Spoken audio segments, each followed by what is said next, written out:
menghasut Syekh Barsisa dengan bisikan seperti ini.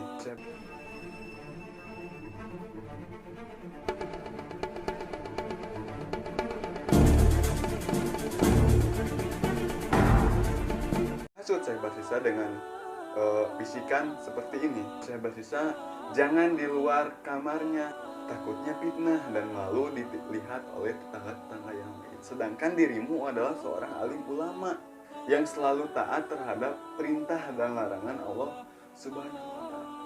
Nah, setelah itu setan tersebut membisiki secara seperti ini.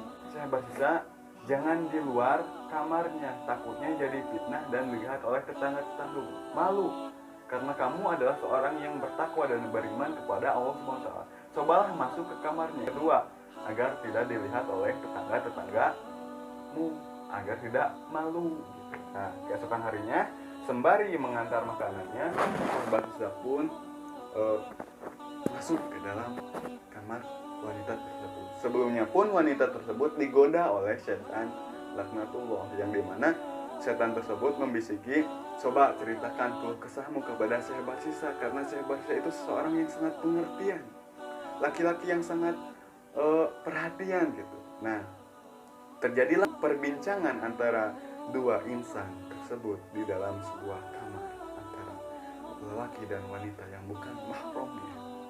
Entah apa yang terjadi, karena digelari seorang syekh pun jika ada kesempatan maka terjadilah mantap-mantap di kamar tersebut. Padahal Syekh Barsisa dikenal seorang alim ulama yang sangat bertakwa dan beriman kepada Allah SWT.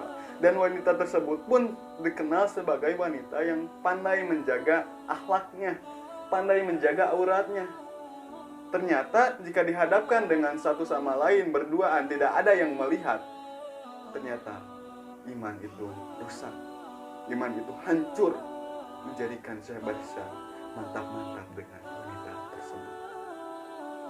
Setelah itu wanita tersebut hamil, karena Syekh Barsisa takut kehamilannya diketahui oleh tetangga-tetangga.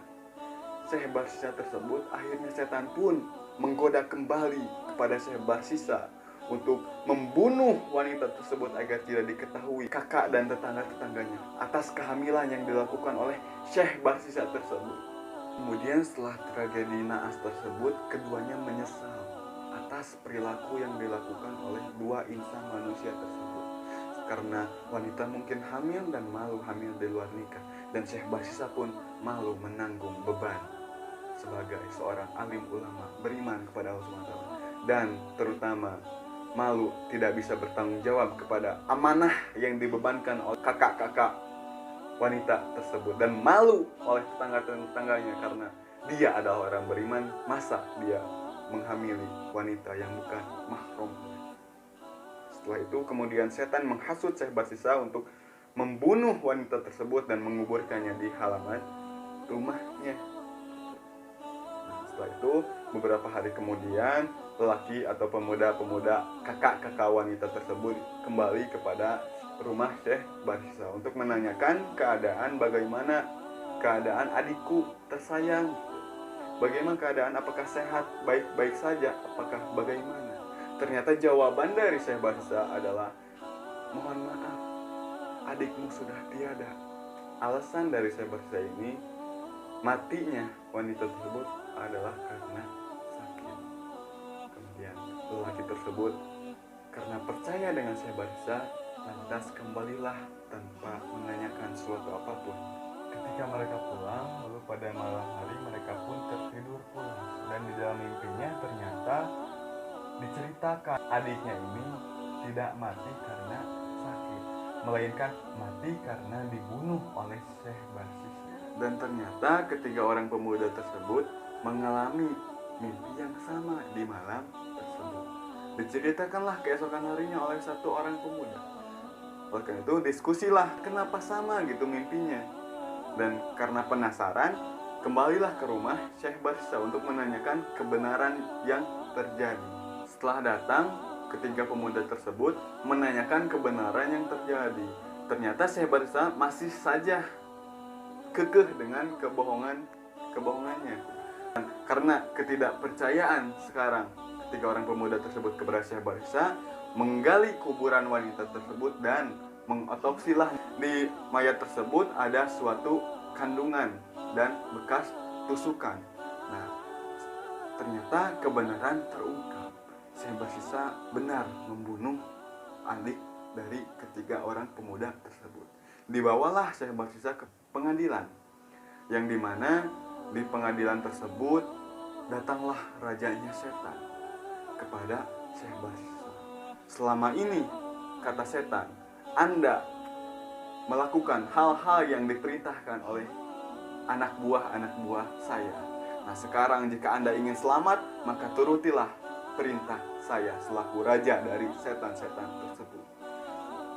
Berkatalah Anda untuk mau menyembah saya sebagai Tuhan Anda. Kemudian Syekh Barsisa pun menuruti perintah apa yang diperintahkan oleh raja setan tersebut, sehingga dia mati dalam keadaan murtad, mati dalam keadaan menyembah setan laknat Allah. Mungkin pelajaran yang dapat diambil dari kisah ini adalah mohon maaf, terutama saya tidak bermaksud untuk merendahkan Syekh Barsisa dan tidak mempunyai pikiran sedikit pun bahwa setiap muslim zaman sekarang ini perilaku dan sikapnya itu sama seperti itu. Namun yang menjadikan saya ingin menceritakan kisah ini adalah seorang syekh pun tidak bisa menjaga imannya. Apalah daya kita yang bukan apa-apa, bukan siapa-siapa. Dan terutama kalian pakbor, berhentilah, bertobatlah kepada Allah Subhanahu wa Ta'ala. Jangan mati konyol, jangan menuruti apa yang diinginkan oleh setan-setan laknatullah. Setan level 1, level 2, level 3 itu harus dimusnahkan, terutama raja setan. Pakboy, jangan meniru setan. Oke? Setelah itu mungkin pelajaran yang dapat diambil adalah kita harus menjaga iman dimanapun kita berada, karena setan tidak akan pernah luput menggoda kita. Yang sering lupa adalah kita, sering lupa digoda oleh setan laknatullah. Mohon maaf jika ada sedikit kesalahan pengucapan kosakata yang tidak berkenan di hati para pendengar.